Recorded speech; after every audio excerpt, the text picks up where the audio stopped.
के लिए हमारे आदिवासियों की आज के समय में हमारे पुरखे और पूर्वजों के द्वारा जो न्याय प्रणाली दी हुई थी, वो न्याय प्रणाली आज के समय में खत्म हुई। उस न्याय प्रणाली को ठीक करने के लिए हमारे लोग चिंतन कर रहे हैं, मनन कर रहे हैं। बाकी सारे दूसरे लोग आदिवासी परिवार के विरोध में काम कर रहे हैं, लेकिन हम लोग बताना चाहते हैं आदिवासी परिवार किसी का विरोधी नहीं है। आदिवासी परिवार जैव विविधता को मानता है। आदिवासी परिवार हर एक जीव के कल्याण के लिए काम करता है। तो हम लोग ये कहना चाहते हैं कि इस इलाके में जो भी लोग आदिवासी परिवार के विरोध में काम कर रहे हैं, उनको हम लोग ये संदेश देना चाहते हैं कि जिस प्रकार से उमड़ घुमड़ कर बादलों के साथ में, कड़कड़ाती बिजली के साथ में, बड़े तूफानों के साथ में बारिश हुआ करती है, और बारिश होने के बाद में नदी नालों के अंदर आपका जो गंदा कचरा होता है वो साफ हो जाता है। उसी तरीके से हम लोग आदिवासी परिवार के नाम से जो लोग आज के अंदर समाज के अंदर गंदा कचरा भरा हुआ है, उसको आने वाले समय में जोहार उद्बोधन के नाम से उस कचरे को साफ करने के लिए काम कर रहे हैं। तो हम लोग ये बताना चाहते हैं कि हम लोग जो काम कर रहे हैं वो आज के समय में हमारे समाज के अंदर जो समस्याएं उत्पन्न हुई है, उन समस्याओं का समाधान किस तरीके से कर सकते हैं, समाधान करने का क्या फार्मूला होना चाहिए, उस पर हम लोग लगातार तरीके से काम कर रहे हैं। तो उसी को लेकर हम लोग हमारे समाज को, जो हमारे समाज के अंदर गंभीर बीमारियां प्रवेश हुई, उस बीमारी से बाहर निकालने के लिए हम लोग दिन रात काम कर रहे हैं। तो हम लोग आपको कहना चाहते हैं कि हमारा जो आदिवासी परिवार का ये बैनर बना हुआ है, तो उसमें गणतंत्र की व्यवस्था क्या होनी चाहिए, उस गणतंत्र की व्यवस्था को, ओरिजिनल आपका जो मूल लोकतंत्र क्या होना चाहिए, उसको हम लोग वापस पुनर्जीवित करने का काम कर रहे हैं। तो हमारे लोगों को कई सदियों से आदिवासियों को हराने के लिए कई लोग आए दिन षड्यंत्र करते गए। कई सालों से हम लोगों को हराने का प्रयास लगातार होता रहा, लेकिन हमारे लोग संघर्ष करते रहे, हमारे लोग लड़ाइयों पर उतर आए, और वो भी किससे, आज हमारे सामने ये दिख रहे ढोल। तो हमारे समाज के लोग ढोल की थाप पर इकट्ठा हुआ करते थे, और ढोल की थाप पर इकट्ठा होकर के हमारी सामाजिक एकता का परिचय दिया करते थे। तो इस मौके पर मैं ये भी विशेषकर ये बात बताना चाहता हूं कि जो हमारे पुरखे, हमारे पूर्वजों के ऊपर जो परिस्थितियां बनी, हमारे पुरखों के ऊपर जो संकट आया, उसी तरीके का संकट आज के समय में हमारे बिलों पर, आदिवासियों पर आ रहा है। तो उस संकट से निपटने के लिए हम लोगों को पुनः हमारे पुरखे जिस तरीके से आंदोलन करके लड़ झगड़ करके गए, उसी तरीके से ढोल की थाप पर हम लोगों को इकट्ठा होकर के लड़ाई लड़ने की जरूरत है। जिस तरीके से हम लोग विशेषकर ये बताना चाहते हैं कि आज के समय में जो लोकतंत्र खत्म हो गया है, उस लोकतंत्र को वापस स्थापित करने के लिए हम लोगों को काम करना चाहिए। तो उसके लिए बताना चाहते हैं कि हमारे पुरखे, हमारे पूर्वजों को हराने के लिए 1800 ईस्वी के अंदर रजवाड़े और अंग्रेजों ने दोस्ती किया, संधिकरण किया था, और उसके बाद रजवाड़ों को आगे करके हमारे लोगों से वेट करवाया जा रहा था, वगारी कराई जा रही थी, वसूली कराई जा रही थी, हमारी जमीन को लूटा जा रहा था। तो उसके बाद हमारे लोगों ने पूरे तमाम इलाके के अंदर आंदोलन चालू किए, और आंदोलन चालू करने के बाद उन लोगों को खदेड़ते हुए हमारी जमीन को वापस सुरक्षित रखने का काम किया। वेट करना, बगारी करना, पालकी उठाने का काम त्याग दिया था, और इस तरीके का संघर्ष हमारे लोगों ने किया, और हमारे को सुरक्षित रखने का काम किया। जिस जगह हम लोग बैठे, इस व्यवस्था को बचा करके रखने का काम किया। लेकिन आज के समय में लोकतंत्र की बात करते, इस लोकतंत्र डेमोक्रेसी के सिस्टम के अंदर इस देश भर में दो ताकतवर लोकतंत्र की संस्थाएं हैं, जिनको हम लोग, एक को हम कांग्रेस बोलते हैं, खाने वाली पार्टी, और एक को हम भाजपा बोल रहे हैं, जो खत्म करने वाली पार्टी। इन दोनों पार्टियों ने, आप लोगों ने देखा होगा अभी 2019-20 के अंदर जहां जहां पर आदिवासी ट्राइबल उठ खड़ा हुआ, जागरण हुआ, समाज के अंदर जागृत हुए लोग, वहां पर उन्होंने दोस्तीकरण कर लिया है, संधिकरण कर लिया है। वो संधिकरण दोस्तीकरण इसलिए हुआ है, वो भी आदिवासियों को हराने के लिए, आदिवासियों की जमीन को लूटने के लिए, आदिवासियों को खत्म करने के लिए उन लोगों ने दोस्तीकरण किया है। तो हम लोग इस मंच के माध्यम से आप लोगों को कहना चाहते हैं, क्या आपके अंदर आदिवासियों का ओरिजिनल खून, ओरिजिनल डीएनए है या नहीं है, वो टेस्ट करना चाहते हैं हम लोग। अगर आपके अंदर ओरिजिनल खून है तो आप भी हमारे पुरखों की संतान होने के नाते, जो पुरखों ने जमीन बचाने की जो लड़ाई लड़ी, उसी तरीके से आज आप लोगों को भी लड़ना होगा। और ये भाजपा और ये जो पार्टियां, उनको उठाकर उखाड़ कर फेंक देने का आप लोगों को संकल्प लेना होगा। और एक और विशेष बात, क्या मैं इस इलाके में आया तो कुछ कल परसों में हमारे भाई बात कर रहे थे कि ये जोहार क्या है यार, ये जोहार वाले आ गए, जोहार वाले आ गए। तो मैं उनको कहना चाहता हूं कि जोहार जो शब्द है वो सबसे प्राचीन शब्द है, सबसे प्राचीन उद्बोधन शब्द है। वो कैसे है, ये भी आपको प्रामाणिकता के आधार पर समझना चाहिए। हम बताना चाहते कि सबसे पहले आपने देखा होगा, अगर ये तारे टूटते वो देखा आपने, तारे टूटते वो देखे, उसी तरीके से ये भी एक अंगारे के रूप में टूट करके अलग होता है, तो धीरे धीरे जमीन बनता है, यानी पृथ्वी बनती है। यानी सबसे पहले आपका इसका धरती का, जमीन का निर्माण होता है, जिसको भूगोल के लोग, विज्ञान के लोग स्थल मंडल बोलते हैं। 2 मिनट का। उसके बाद में सबसे पहले आपका इस पर पानी का निर्माण होता है, यानी जमीन के भी खंडों में विभाजित होती है जमीन भी। कुल इसके 7 खंड होते हैं, जिसको भूगोल के लोग जानते हैं 7 महाद्वीप बनते, 7 महाद्वीप बनते। उसके बाद में आपका इस पर पानी बनता है, पानी बनने के बाद इस पर आपका हवा बनता है। यानी आपका सबसे पहले स्थल मंडल जमीन बना, स्थल मंडल बनने के बाद में आपका इस पर पानी, जिसको जल मंडल बोलते हैं, जल मंडल बनने के बाद में आपका हवा बनता है, जिसको हम लोग वायुमंडल के रूप में जानते हैं। यानी स्थल मंडल, जल मंडल, वायुमंडल, तीनों मंडल उससे मिलकर इस सृष्टि पर जीवाश्म की उत्पत्ति होती है, जीव पैदा होता है। तो अलग अलग खंड बनते और अलग अलग खंड पर अलग अलग आदि मानव की उत्पत्ति होती है। तो अलग अलग आदि मानव की उत्पत्ति होने के बाद मानव के अंदर विवेक बुद्धि का जागरण होता है, दिमाग का जागरण होता है। दिमाग का जागरण होने के बाद हमारे लोग विकास करते चले जाते हैं, विकास करते चले जाते हैं।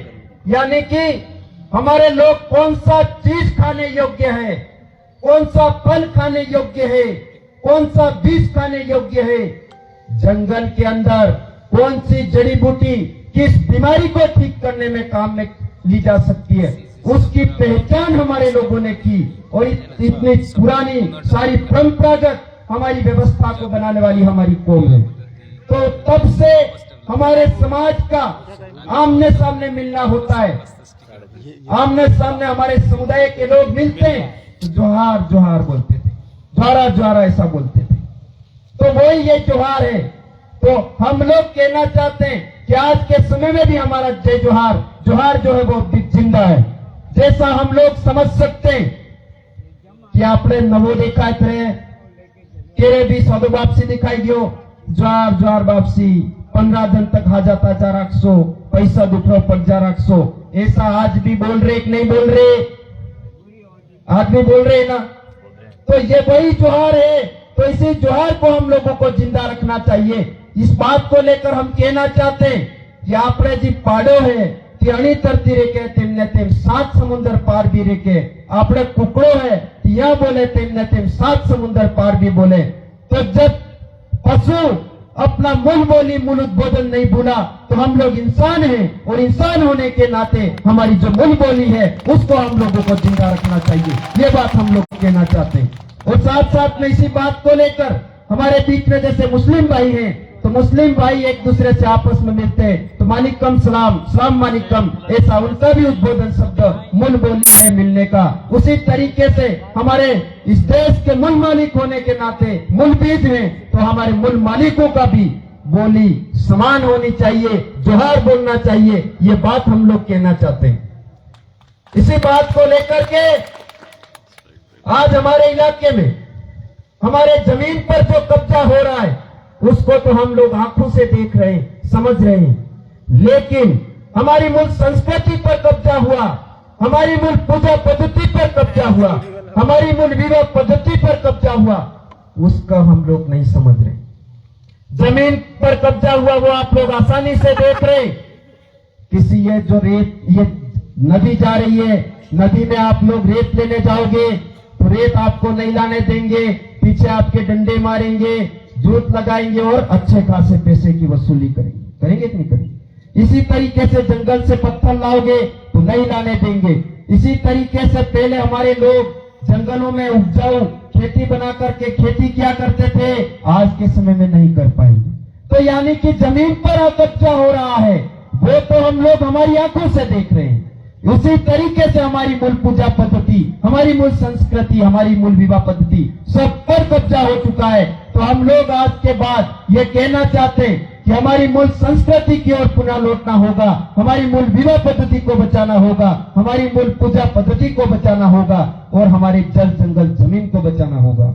उसके लिए हम लोगों को हमारे संवैधानिक आधार पर जानकार बनना होगा, अच्छा बोलना सीखना होगा, तब जाकर के हम हमारी जमीन को बचा सकते हैं। इस इलाके में हम लोग बात कर रहे हैं कि हमारे इलाके में 5वीं अनुसूची का प्रावधान है। 5वीं अनुसूची के तहत हम लोगों को अनुच्छेद 244 वन की मूल भावना के अनुरूप आरक्षण मिलना चाहिए। इस इलाके में हम लोगों को भारत के संविधान के अनुच्छेद 13(3) के तहत हम लोगों को रूढ़ी विधि का बल प्राप्त होना चाहिए। ये बात हो रही है, लेकिन इसकी सबसे बड़ी समस्या क्या हुई वो हम लोगों को जानना चाहिए, समझना चाहिए। जो हमारे लिए प्रावधान है भारत के कानून के अंदर, भारत के संविधान में, उनको लागू कौन नहीं करने दे रहा, उसकी हम लोगों को पहचान करनी चाहिए। यानी कि हमारे लिए जितने प्रावधान है भारत के संविधान के अंदर वो लागू हमारे इस इलाके से जो चुन करके गए वो नेता हमारे को दिलाने पाने में नहीं है, कमजोर हैं, उनकी नसबंदी ये पार्टियों के लोग कर देते हैं। इसलिए हम लोगों को भी यहाँ से शपथ लेकर के जाना होगा कि आने वाले समय में हम लोग समाज के स्तर पर यहीं से इनकी नसबंदी खत्म कर देंगे, उनको आगे नहीं जाने देंगे। ये हम लोगों को संकल्प लेना चाहिए, तब जाकर के हमारी समाज की सुरक्षा हो सकती है। साथ साथ में हमारे शिक्षा की बात हुई, तो शिक्षा की बात पर मैं बताना चाहता हूं कि आज के समय में शिक्षा को पूरी तरीके से खत्म कर दिया है, शिक्षा के स्तर को पूरा खत्म कर दिया है। तो उसके लिए हम लोगों को जानना चाहिए, समझना चाहिए और शिक्षा के स्तर को ठीक करने के लिए हमारे जो प्रशिक्षित बेरोजगार भाई हैं, उन भाइयों से हमारी अनुरोध है, निवेदन है कि आप लोग अपने मोहल्ले के अंदर अपने बच्चों को अच्छी शिक्षा देना चाहते हैं तो अपने घर के आसपास, अपने मोहल्ले में अपने बच्चों को 1 घंटा अपने बच्चों के लिए समय देना होगा, तब जाकर के शिक्षा की व्यवस्था को ठीक किया जा सकता है। बाकी स्कूलों में कोई कुछ नहीं हो सकता है, ऐसी व्यवस्था बना दी है पूरे इलाके के अंदर। और साथ साथ में हमारे इलाके के बड़े बुजुर्ग, युवा, होनहार सभी साथियों से एक विशेष अनुरोध है कि आप लोग जो बाहर से आ रहा है अंग्रेजी एसिड, पैकिंग, शराब, उसको आप लोगों को त्यागना होगा, छोड़ना होगा, ये संकल्प लेना होगा। इसके माध्यम से हमारे इलाके के सभी लोगों को शारीरिक रूप से कमजोर कर दिया है, मस्तिष्क रूप से कमजोर कर दिया है। ताकि आने वाले समय में ये पीढ़ी इनके हक अधिकार की लड़ाई नहीं लड़ पाए। इसलिए उनको खत्म करने का इन लोगों का षड्यंत्र है, उसको भी हम लोगों को समझते हुए आने वाले समय में इस पूरे इलाके को अंग्रेजी शराब विहीन इलाका बनाने के लिए हम लोगों को काम करना होगा। तब जाकर के हमारी समाज की सुरक्षा हो सकती है। बाकी आने वाले समय में हमारा समाज खत्म हो जाएगा, तो समाज के लिए हम लोग दिन रात लगे हुए हैं। और आप लोगों को कहना चाहता हूं कि हमारे इलाके के अंदर पुलिस प्रशासन के भाई मेरी बात को सुन रहे तो कान खोल के मेरी बात को बहुत अच्छे तरीके से सुनना होगा। मैंने अभी तक बहुत सारे केसेस देखे, उस केस में यह साबित होता है कि आप पुलिस के कर्मचारी जो चोर हैं, हाईवे पर लूटपाट कर रहे, गाड़ियों के शीशे फोड़ रहे, उन लोगों के साथ में आपकी बंदी है, ये प्रमाणित बात है, उसको कोई अस्वीकार नहीं कर सकता है।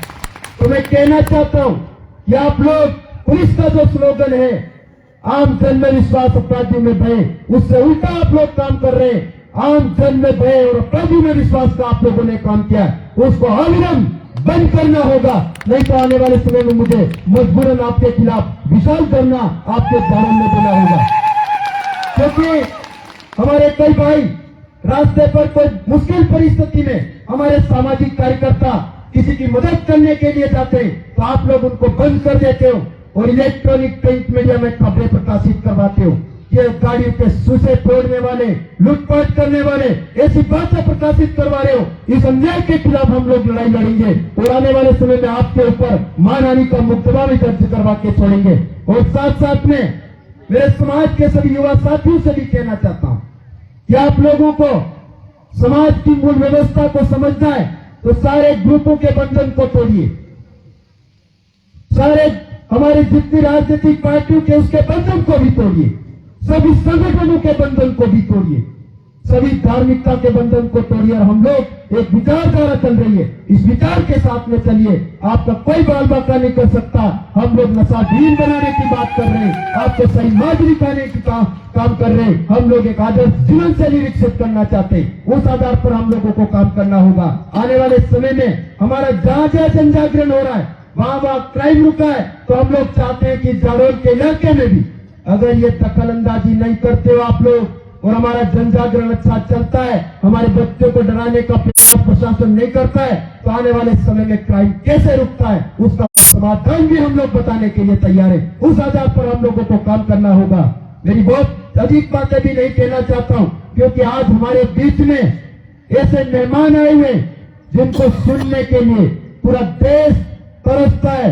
हमारे बीच में आदिवासियों के भगवान की तरह माने जाने वाले, बिरसा मुंडा की तरह माने जाने वाले हमारे वैचारिक गुरु माननीय भंवर जी और दादा हमारे बीच में है। बहुत बड़े सौभाग्य की बात है आप लोग के लिए कि आप उनके द्वारा जो आपको जानकारी मिलती है, प्रत्येक बात को बहुत अच्छे तरीके से सुनना होगा। उसी तरीके से हमारे प्रदेश के शेर, हमारे लिए दिन रात काम करने वाले रोड क्रांति भाई आदिवासी भी आपके बीच में है। इसी तरीके से इससे भी बड़े सौभाग्य की बात है कि दिल्ली विश्वविद्यालय के अंदर असिस्टेंट प्रोफेसर माननीय जितेंद्र जी मीणा साहब भी आपके बीच में आए हुए, तो आप लोगों को उनको भी सुनना है।